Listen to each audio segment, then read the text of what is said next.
चलिए तो एक बार मैं आपको नोट्स दिखा दूं। कुछ बच्चे सोच रहे होंगे कि सर ने पीनियल ग्लैंड छोड़ दिया, छोड़ा नहीं है, कल पढ़ाएंगे। वो एड्रिनल ग्लैंड एक पूरा लेक्चर ले लेता है, ठीक है। अगर पीनियल पढ़ाते हैं तो एड्रिनल बीच में अटक जाता है। कल पीनियल और थाइमस पढ़ा देंगे, दो छोटे छोटे से ग्लैंड, ठीक है। और पीनियल ग्लैंड के बारे पढ़ाते हैं तो आधे घंटे में क्लास खत्म हो जाता है, इसलिए उसको पीनियल और थाइमस को कल पढ़ाएंगे, ठीक है। चलिए एड्रिनल ग्लैंड देखिए, सब बातें लिख दिया मैंने नोट्स में, जहां जहां पेंसिल से डबल टिक लगाया वो आपको ऐड कर लेना है नोट्स में, ठीक है। एड्रिनल में ऐड का मतलब अटैच होता है, किडनी मतलब रीनल मतलब किडनी होता है, ठीक है। पिरामिड शेप्ड का होता है, सब बात यहाँ पे लिखा हुआ है, ठीक है। फिजिकली कनेक्टेड होता है मगर फिजियोलॉजिकली अपार्ट। अपार्ट का मतलब होता है अलग अलग, फिजियोलॉजिकली अलग, आपस में कोई फंक्शनल रिलेशन नहीं है। अभी देखो किडनी के जस्ट ऊपर होता है, अब उसका पे ट्रांसफर सेक्शन स्टडी कर रहे हो, ठीक है। देखो एड्रिनल मेडुला एक्टोडर्मल ओरिजिन का होता है, ये मेसोडर्मल ओरिजिन का होता है। 10 से 20% होता है, ये 80 से 90% होता है। ये नर्वस टिश्यू का बना होता है, नर्व सेल भी होते हैं, न्यूरोगिले सेल भी होते हैं, न्यूरॉन को जोड़ने वाले न्यूरोगिले सेल, आपस में देखो न्यूरोगिले सेल है ना कुछ, वो भी होता है। लेकिन उसमें मेनली क्या होता है, नर्व सेल, ठीक है। और साइड साइड में देखो नर्व सेल के मैंने क्या लिखा है कि सिंपैथेटिक न्यूरॉन, नर्व सेल में भी कौन, सिंपैथेटिक न्यूरॉन। दो प्रोटीनेसेस हार्मोन रिलीज करते हैं, एड्रेनलिन और नॉर एड्रेनलिन। हाँ आप चाहो तो एड्रेनलिन और नॉर एड्रेनलिन का दूसरा नाम आप लिख लो, नहीं तो बाद में कंफ्यूज हो जाओगे आप। एड्रेनलिन को बोलते हैं क्या, एपिनेफ्रिन, वहां पे भी बताया था नर्वस सिस्टम, एपिनेफ्रिन, ठीक है। और इसको बोलते हैं nor epinephrine, nor epinephrine. Screenshot ले लो तो ये बात ऐड कर लेना, एपिनेफ्रिन और नॉर एपिनेफ्रिन, ठीक है। अच्छा इन दोनों को एक साथ क्या बोलते हैं, कैचकोलामाइंस, बहुत इंपॉर्टेंट है, क्वेश्चन आ चुका है एग्जाम में, कैचकोलामाइंस, ठीक है। और ये जो एड्रेनल मेडुला होता है वो नर्वस कंट्रोल में, डायरेक्ट नर्वस कंट्रोल में होता है, सिंपैथेटिक नर्वस सिस्टम रेगुलेट करता है, ठीक है। Sympathetic nervous system is the part of ANS, पढ़ा रखा है, ठीक है। अब आते हैं एड्रेनल कॉर्टेक्स पे, मेसोडर्मल होता है। ये दो स्टेरॉइड हार्मोन, ये प्रोटीनेशियस मगर ये स्टेरॉइड, याद आ रहा है। अरे स्टेरॉइड में मैंने बोला था दो बातें याद रखो, एड्रेनल कॉर्टेक्स का हार्मोन और सेक्स हार्मोन कैसे होते हैं, steroid in nature, cholesterol derivative होते हैं, कोलेस्ट्रॉल के बनते हैं, जिसको हम क्या बोलते हैं, सुनना, एड्रेनल कॉर्टेक्स के हार्मोन को हम क्या बोलेंगे, कॉर्टिकॉइड्स, क्योंकि कॉर्टेक्स का हार्मोन है, स्टेरॉइड है, तो स्टेरॉइड में लास्ट से उठा लिया ओइड्स और आगे से कॉर्टिक्स से उठा लिया कॉर्टिकॉइड्स, ठीक है, मतलब एड्रेनल कॉर्टेक्स का हार्मोन। ये रेगुलेट होता है एसीटीएस से, एसीटीएस मेनली जोना फेसिकुलेटा को रेगुलेट करता है, अभी समझाऊंगा रुको, ठीक है। तो चलिए यही मैं आपको समझा रहा था, लिमिटिंग टाइम आउट। अच्छा पहले ये देख लो, एड्रेनलिन और नॉर एड्रेनलिन, मैंने कहा ना ज्यादा एड्रेनलिन रिलीज होता है, 80% ये होता है, 20% हार्मोन ये रिलीज होता है, किससे, एड्रेनल मेडुला से, ठीक है। Main fight and flight hormone यही होता है एड्रेनलिन। ये तो क्या है, वैसो कॉन्स्ट्रिक्टर है, बीपी को बढ़ा देता है। अच्छा ये हमारे बॉडी के ऑल एक्टिविटी को बढ़ाता है, तीन चीजों को छोड़ के, तीन चीजों को छोड़ के, डाइजेस्टिव एक्टिविटी, मिक्चुरेशन और सेक्सुअल एक्टिविटी में लिबिडो, लिबिडो सेक्स अट्रैक्शन, ठीक है। चलिए अब बात करते हैं कि एडल कॉर्टेक्स के तीन जोन होते हैं, अलग अलग एरिया होते हैं। सबसे बाहर वाले जोना ग्लोमेरुलोसा, उसके अंदर वाले फेसिकुलाटा, उसके अंदर वाले रेटिकुलाटा। आप एक कोड बना के इसको याद रख लो, जीएफआर, कैसे याद रखोगे, जीएफआर, ठीक है। जोना तो सब में कॉमन है, ग्लोमेरुलोसा, फेसिकुलाटा और रेटिकुलाटा, ठीक है। बाहर से अंदर की तरफ जीएफआर, ठीक है। अब आ जाओ, ये देखो तीनों अलग अलग हार्मोन रिलीज करते हैं। जैसे ग्लोमेरुलोसा कई सारे हार्मोन रिलीज करते हैं, लेकिन group of hormone secreted from the zona glomerulosa is known as mineralocorticoids. Mineralocorticoids एक हार्मोन नहीं है, ये ग्रुप ऑफ हार्मोन है। हाँ इसका मेन हार्मोन कौन है, इसका मेन हार्मोन है एल्डोस्टेरॉन, ठीक है, जो मैंने बता रखा है। नेक्स्ट जोना फेसिकुलाटा, ये रिलीज करता है ग्लूकोकोर्टिकॉइड्स। ग्लूकोकोर्टिकॉइड्स एक हार्मोन नहीं है, ये ग्रुप ऑफ हार्मोन है, और इसका मेन फेमस एग्जांपल क्या है, कॉर्टिसोल, कॉर्टिसोल, ठीक है। नेक्स्ट सबसे अंदर वाला कॉर्टेक्स का लेयर जोना रेटिकुलाटा, और जोना रेटिकुलाटा ग्रुप हार्मोन रिलीज करेगा जिसका नाम है सेक्स कोर्टिकॉइड्स। इसमें एंड्रोजन भी होता है और इसमें एस्ट्रोजन भी होता है, मतलब मेन का भी, मेल का भी और फीमेल का भी। और मेल में androgen is group of male sex hormone, it is group of female sex hormone. इसमें पर्टिकुलर अलग हार्मोन आएगा, इसमें पर्टिकुलर अलग हार्मोन आएगा, जो रिलीज हो रहा है कहां से, जोना जोना रेटिकुलाटा से। ये एथिक मीटिंग से बाहर कैसे हो गया, अब फिर बीच में आएगा, क्या हो गया इसके नेटवर्क को, 1 मिनट वेट कर लो।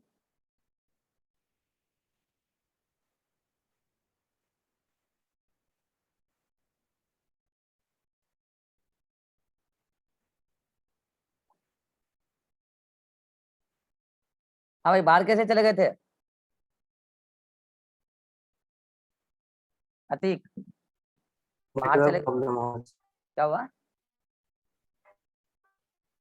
हो रहा है सर अपने आप। अच्छा ठीक है, चलिए।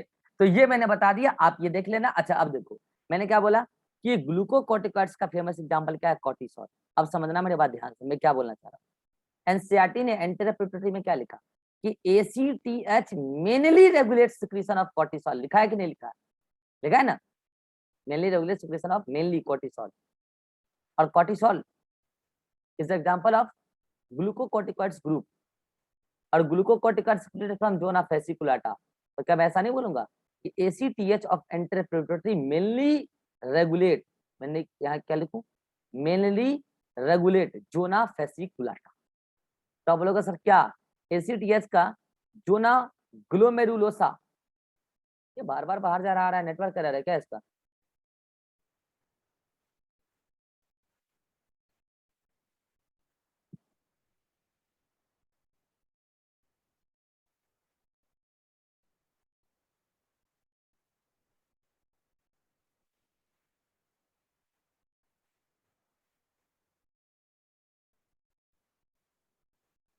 अरे क्या हो रहा है, नेटवर्क एरर है क्या?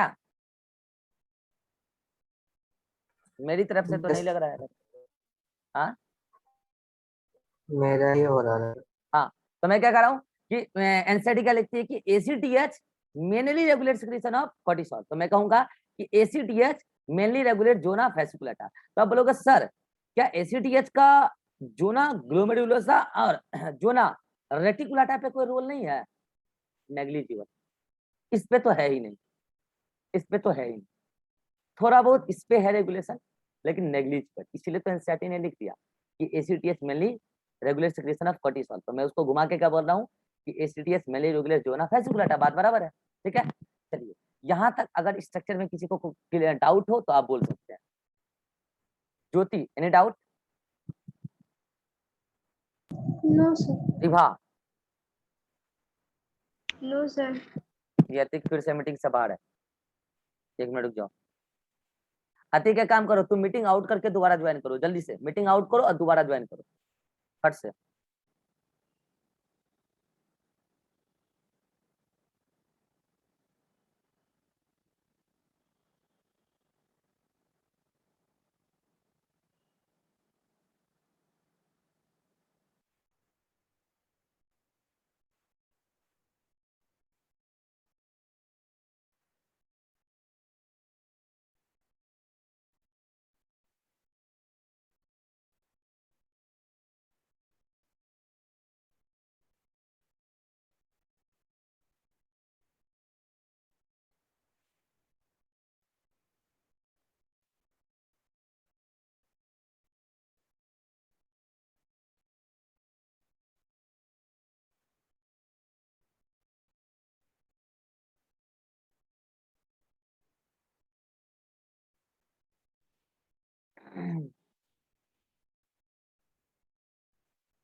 हाँ भाई आ गए अतिक?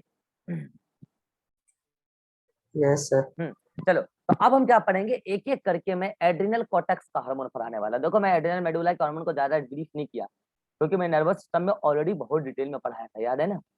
इसलिए मैंने यहाँ पे बातों को ज्यादा छेड़ा नहीं, ठीक है। मैं तो जो बातें वहां बता चुका हूँ, यहाँ मैंने नहीं बताया, ठीक है। यहाँ मैंने ये बता दिया कि एड्रिनल मेडुला का कौन कौन सा 2 हार्मोन है, कैसे आता है, बस। अब एड्रिनल कॉर्टेक्स के हार्मोन को डिटेल में ले रहे हैं, ठीक है। पहला लेयर कौन सा था कॉर्टेक्स का? जोना ग्लोमेरुलस। ये क्या रिलीज करता है? मिनरलोकॉर्टिकॉइड। मिनरलोकॉर्टिकॉइड एक हार्मोन नहीं है, ग्रुप ऑफ हार्मोन है। अरे नाम पर है मिनरेलो। मिनरलो मतलब जो मिनरल से रिलेटेड है। और पता है मिनरल में 2 चीजें होती है, एक तो क्या होता है वाटर, और एक होता है इलेक्ट्रोलाइट। इलेक्ट्रोलाइट, ठीक है। मिनरल में 2 चीजें, वाटर और इलेक्ट्रोलाइट, ठीक है, मिनरल। और कॉर्टिकॉइड्स का मतलब समझ लो कि एड्रिनल कॉर्टेक्स के हार्मोन, मतलब एड्रिनल कॉर्टेक्स के वो हार्मोन जो वाटर और इलेक्ट्रोलाइट बैलेंस से रिलेटेड हैं। को ग्रुप ऑफ हार्मोन को हम क्या बोलेंगे, मिनरलोकॉर्टिकॉइड्स। और इस ग्रुप का फेमस एग्जांपल जो 11th क्लास में आपको पढ़ाया जाता है इसका नाम है aldosterone. Aldosterone, aldosterone is the member of group mineralocorticoids. ठीक है, चलो अब मैं एल्डोस्टेरॉन की कहानी सुना दूं। ठीक है, एक बार बताओ, क्या मैंने आपको ऐसा भी समझाया कि नहीं समझाया कि जोना ग्लोमेरुलसा एसीटीएच के द्वारा रेगुलेटेड नहीं होता है, अभी समझाए ना, नहीं होता। ठीक है, तो आप बोलोगे सर इस जोना ग्लोमेरुलसा को कौन बोलता है कि एल्डोस्टेरॉन सिक्रीट करो या मिनरलोकॉर्टिकॉइड सिक्रीट करो, तो पता है इसके लिए मैं आपको एक ब्रीफ में कहानी सुनाता हूं जिसका नाम है रास सिस्टम। क्या नाम है, रास, रास पूरा का पूरा नाम है रास मैकेनिज्म।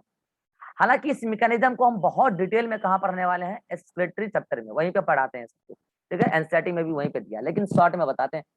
यहाँ पे आर का मतलब है रेनिन। क्या है, रेनिन।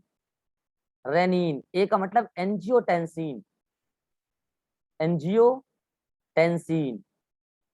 और ए का मतलब एल्डोस्टेरॉन, ए का मतलब एल्डो एल्डोस्टेरॉन। और एस का मतलब सिस्टम, यानी कि एक ऐसा सिस्टम है जिसमें 3 हार्मोन इन्वॉल्व होते हैं। क्या बोला मैंने, जिसमें 3 हार्मोन्स इन्वॉल्व होते हैं। एक तो रेनिन है, रेनिन कहाँ से आता है, सुनो सुनो ध्यान से सुनो।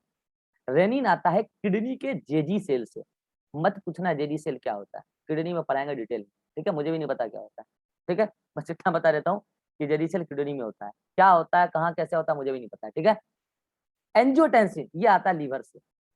अब लीवर में कैसे बना, कौन बनाया लीवर में, मुझे भी नहीं पता, लीवर में पढ़ाऊंगा तो बता दूंगा। ठीक है, एल्डोस्टेरॉन आता है एड्रीनल कॉर्टेक्स से। ये कहाँ से आता है, एड्रीनल कॉर्टेक्स से।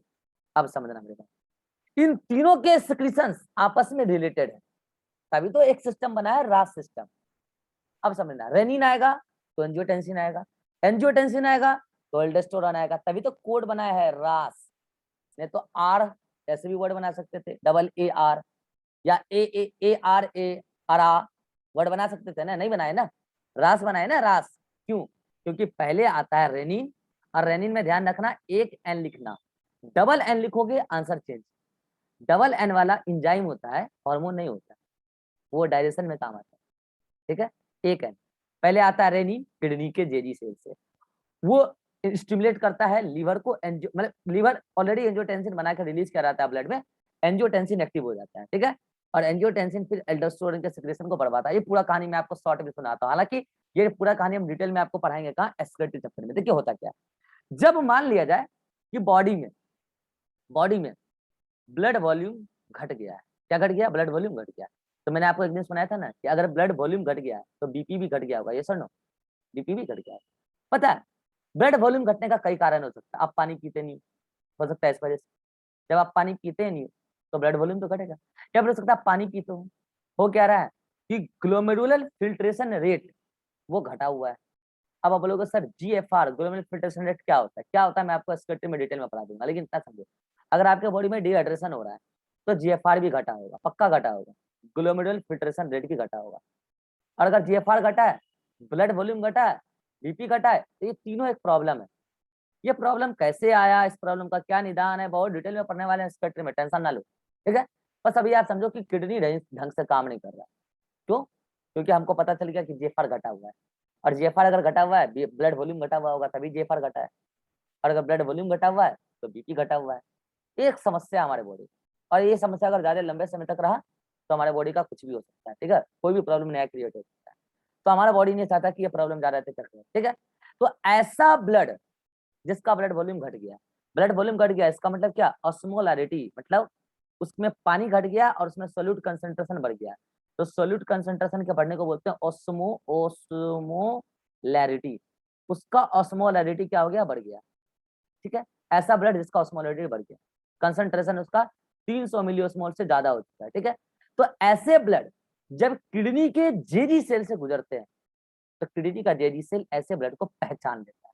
क्या करता है, किडनी का सेल ऐसे ब्लड को पहचान लेता है जिसका ऑस्मोलैरिटी ज्यादा है, मतलब जिसका सॉल्ट कंसंट्रेशन ज्यादा है और वाटर कंसंट्रेशन कम, तो समझ लेता है कुछ तो चक्कर चल रहा है भाई। क्योंकि इसका मतलब अगर ऑस्मोलैरिटी ज्यादा है तो मतलब पानी बॉडी से बाहर निकल रहा है, बॉडी में रिटेन नहीं कर रहा, तो पानी अगर बाहर निकल रहा है तो पानी ऐसे नहीं निकलेगा, पानी कुछ मिनरल लेके भी बाहर निकल रहा है। ये समझ गया कौन? JD cell. तो जेडी सेल ने तुरंत बना के क्या रिलीज किया? रेनिन, ब्लड में रेनिन बना कर रिलीज कर दिया। अब वो रेनिन अब ब्लड में ऑलरेडी पहले से लीवर ने बना के क्या डाला हुआ? एंजियोटेंसिन। हालांकि वो एंजियोटेंसिन 1 होता है, बाद में वो कन्वर्ट हो जाता है 2, बता दूंगा वहां पे, ठीक है। तो रेनिन ने एंजियोटेंसिन को बोला ब्लड में आके, कह रहे एंजियोटेंसिन तुम एक्टिव मोड में आ जाओ। एंजियोटेंसिन कहां से आया? लीवर ने बना के ब्लड में पहले से डाला हुआ, ठीक है। तो अब देखो रेनिन और एंजियोटेंसिन का रिएक्शन हुआ और एंजियोटेंसिन हो गया active, active mode of angiotensin हो गया, एंजियोटेंसिन 2 बोलते हैं इसको। अब ये एंजियोटेंसिन क्या करेगा? 2-3 काम तो डायरेक्ट करेगा। थर्ड सेंटर को एक्टिवेट कर देगा, पर्सन पानी पिएगा, थोड़ा सा ब्लड वॉल्यूम नॉर्मल होगा। दूसरा, ये एंजियोटेंसिन खुद क्या करेगा? तत्कालिक ब्लड वेसल्स को दबा देगा, तो बीपी बढ़ जाएगा। ब्लड वॉल्यूम तो नहीं, बीपी बढ़ जाएगा। एक दूसरा निदान। ये तो वो टेम्पररी, लेकिन ये परमानेंट निदान क्या करेगा? ये एंजियोटेंसिन एड्रिनल कॉर्टेक्स के जीएफ पे जाके एक्ट करेगा, वहां इसका रिसेप्टर होता है, उसको जाके एक्टिवेट करेगा और बोलेगा कि आप एल्डोस्टेरोन का सिक्रीशन बढ़ाओ जल्दी से। क्योंकि अगर आप एल्डोस्टेरोन का सिक्रीशन बढ़ाओगे तो एल्डोस्टेरोन काम करेगा और उसका काम ही है वाटर और इलेक्ट्रोलाइट को बैलेंस करना। तो देखो हुआ क्या? समस्या क्या था कि जीएफआर घटा था, ब्लड वॉल्यूम घटा था, बीपी घटा था। इस बात को कौन पहचाना? JD cell. जेडी सेल ने रिलीज कर दिया रेनिन। रेनिन ने एंजियोटेंसिन जो ब्लड में पहले से लीवर ने बनाकर डाला हुआ उसको एक्टिव कर दिया और एंजियोटेंसिन चला गया कहाँ? जीएफ पे, जो ना ग्लोमेरुलसा पे, जी मतलब ग्लोमेरुलसा पे, ठीक है। और उसने रिलीज कर दिया एल्डोस्टेरोन। अब समझना एल्डोस्टेरोन का क्या था। मैं आपको किडनी का नेफ्रॉन का एक शॉर्ट डायग्राम बताता हूँ। ये देखो, मैं पढ़ाऊंगा वैसे डिटेल में, तब समझाऊंगा और अच्छे से। ये किडनी है, किडनी का नेफ्रॉन है, मतलब ये क्या है? बॉमेस कैप्सूल है। अब आगे जो ट्यूब है उसको बोलते हैं पीसीटी, फिर वो नीचे गिरता है उसको बोलते हैं लूप ऑफ फेनले, ठीक है। उसमें थिक और थिन सेगमेंट होता है, सब पढ़ाएंगे डिटेल में, घबराओ मत, ठीक है। ये है आपका पूरा का पूरा लूप ऑफ फेनले। देन ये है डीसीटी, ठीक है, और ये है कलेक्टिंग डक्ट, ठीक है। तो होता क्या है कि डीसीटी, ये क्या है? डीसीटी, डीसीटी का मतलब डिस्टल कॉन्वोल्यूटेड ट्यूब्यूल, डीसीटी, और ये क्या? कलेक्टिंग डक्ट, सीडी, ठीक है। तो होता क्या है? डीसीटी के सेल्स पर, यहाँ के जो सेल्स हैं ट्यूबोइडल एपिथेलियम होते हैं, और कलेक्टिंग डक्ट के ऊपर वाले पार्ट, यहाँ पे एल्डोस्टेरोन के रिसेप्टर्स, एल्डोस्टेरोन हार्मोन है, एल्डोस्टेरोन का रिसेप्टर, ठीक है। तो इसमें से अच्छा, इसमें देखो, इसमें क्या छन क्या आया? जीएफ, जीएफ मतलब ग्लोमेरुलर फिल्ट्रेट। उसमें पानी भी है, Na+ भी है, K+ भी है, सब कुछ है, सब कुछ है उसमें। Na+ है, Cl- है, K+ भी है, वाटर भी है, फॉस्फेट भी है, एवरीथिंग है। इसको मिला के बोल रहे हैं जीएफ, ग्लोमेरुलर फिल्ट्रेट। ये आगे बह रहा है, आगे बह रहा है, आगे बह रहा है, और ये बॉडी से बाहर निकलता चला जा रहा है सब कुछ। जैसे ही एल्डोस्टेरोन आया तो एल्डोस्टेरोन ने क्या किया? एनर्जी खर्चा करके, यहाँ पे पंप होता है Na+K+ पंप, ठीक है, उस पंप को एक्टिव कर दिया जाता है, ठीक है। और एनर्जी खर्चा करके ज्यादा से ज्यादा सोडियम को रीअब्सॉर्ब कर लिया जाता है। सोडियम कहाँ गया? इस रीनल ट्यूब्यूल से बाहर, मतलब डीसीटी से बाहर। तो कहाँ गया? बाहर जो फ्लूइड है, जो बॉडी का भाग है, बॉडी में आ गया, उसको ब्लड में डाल दिया जाएगा, ठीक है, बगल में ब्लड है, ब्लड में डाल दिया जाएगा।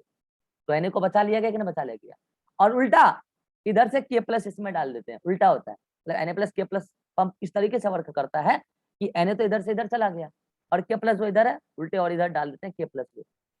तो K+ तो उल्टे यूरिन से बाहर निकल जाएगा। लो लो, K+ बाहर निकल गया उल्टे यूरिन के साथ, और Na+ इसमें था उसको उठा के रख लिया, क्योंकि Na+ बहुत इंपॉर्टेंट है हमारे बॉडी के लिए, बहुत इंपॉर्टेंट है। K+ भी है, लेकिन K+ उतना इंपॉर्टेंट रोल प्ले नहीं करता जितना Na+ करता है, ठीक है। अब देखना, हमारे बॉडी में ऐसा होता है कि जहां जहां Na है वहां अपने आप Cl- अट्रैक्ट होकर चली जाती है।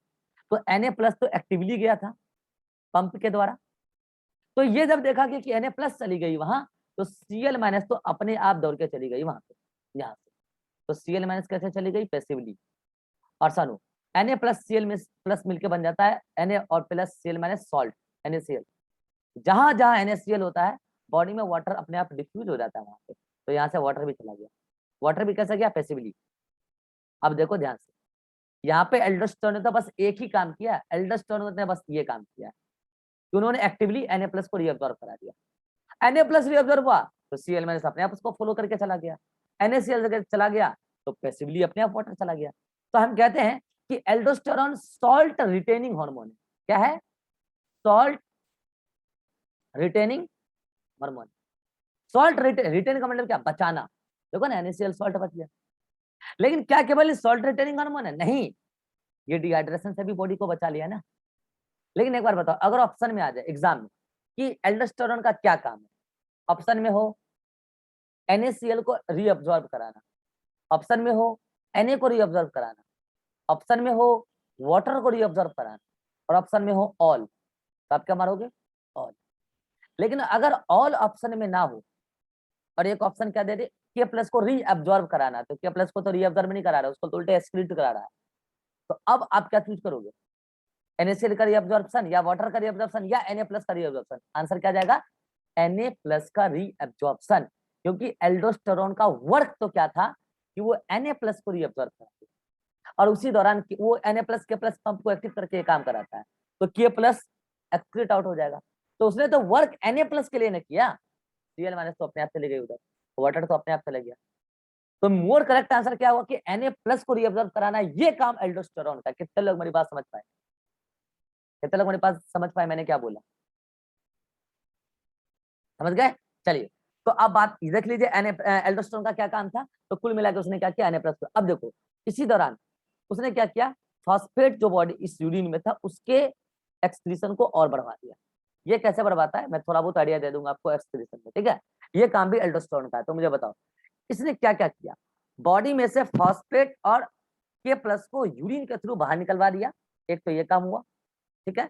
और Na प्लस को रीअब्सॉर्ब करा दिया, और Na प्लस का चक्कर में Cl- भी आ गया, वाटर भी आ गया, मतलब ये वाटर एंड इलेक्ट्रोलाइट के बैलेंस को मेंटेन किया है हुआ है। समझ में आया? अब क्या है, एल्डोस्टेरोन की सारी काम खत्म हो गई। इससे बहुत सारे क्वेश्चन बन सकते हैं, रिसेप्टर कहाँ कहाँ है, डीसीटी कलेक्टिंग डेस्क सकते। एल्डोस्टेरोन की अगर कल को एक्सेस सिक्रीशन हो जाए तो पता क्या होता है, इसके एक्सेस सिक्रीशन से एक डिजीज होता है जिसको बोलते हैं कैंस डिजीज। क्या बोलते हैं? CANNS, CANNS disorder. अब बताओ क्या होगा इसमें, आपको समझ में आ रहा है नहीं क्या होगा? Na प्लस और K प्लस का बॉडी में इम्बैलेंस हो जाएगा, है नहीं? और बॉडी में K प्लस का मात्रा बढ़ जाएगा और Na प्लस, सॉरी, बॉडी में Na प्लस का मात्रा बढ़ जाएगा।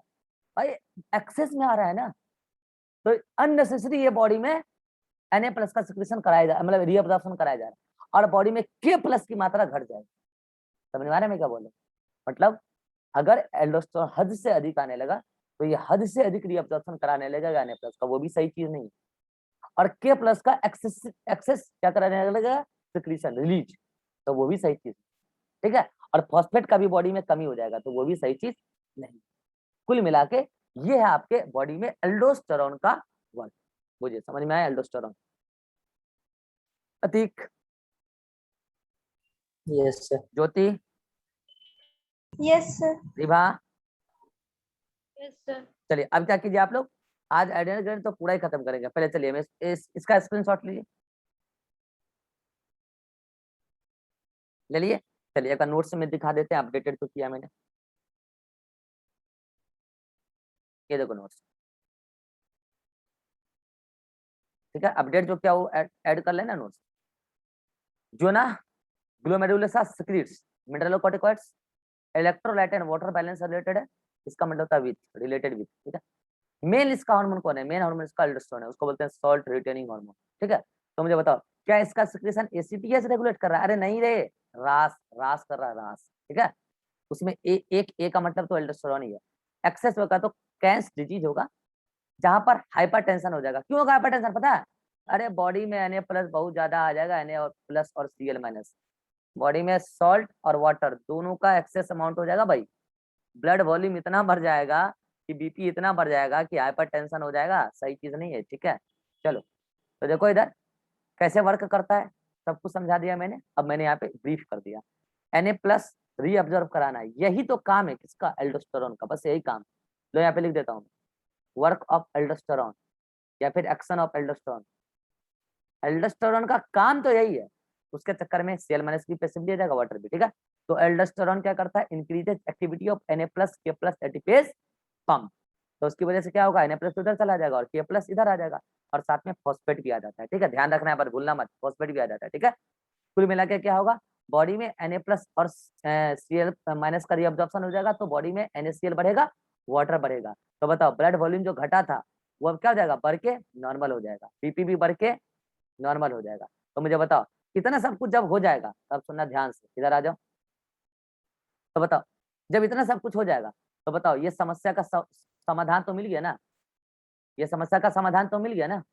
तो मुझे बताओ अब ऑस्मोलरिटी तो नॉर्मल हो गया ना, तो अब क्या करेगा जेजीसी, जेजी से ले समझ जाएगा कि अब ऑस्मोलरिटी नॉर्मल हो गया है, ये रेनिन सिक्रीट करना बंद कर देगा, तो ये एंजियोटेंसिन को एक्टिव करना बंद कर देगा। एंजियोटेंसिन अब जो भी रिवर बना के भेजेगा वो इनएक्टिव रह जाएंगे, तो एल्डोस्टेरोन का सेक्रेशन घट जाएगा और जो सब कुछ था नॉर्मली नॉर्मल। ठीक है, तो this is the action of aldosterone. मैंने लगभग आधा घंटा देके समझाया है, इसलिए एक्सक्रेटरी चैप्टर में मेरा दिमाग खराब मत कर देना, पूछूंगा जवाब देना, पढ़ाई करो, ठीक है, नहीं तो दिमाग खराब होगा, सिलेबस उड़ाने लग जाएंगे आप। इतना अच्छा अच्छा पढ़ा दिया यहाँ पे एल्डोस्टेरोन, अब वहां पे इतना डिटेल में हम ना बताने वाले हैं, ध्यान रख लेना। मैं सीधा बोलूंगा एल्डोस्टेरोन का काम है सॉल्ट एंड वाटर को रिटेन करना, खेला खत्म, बाकी आप समझते रहो, पढ़ते रहो नोट्स तो वीडियो देखते रहो।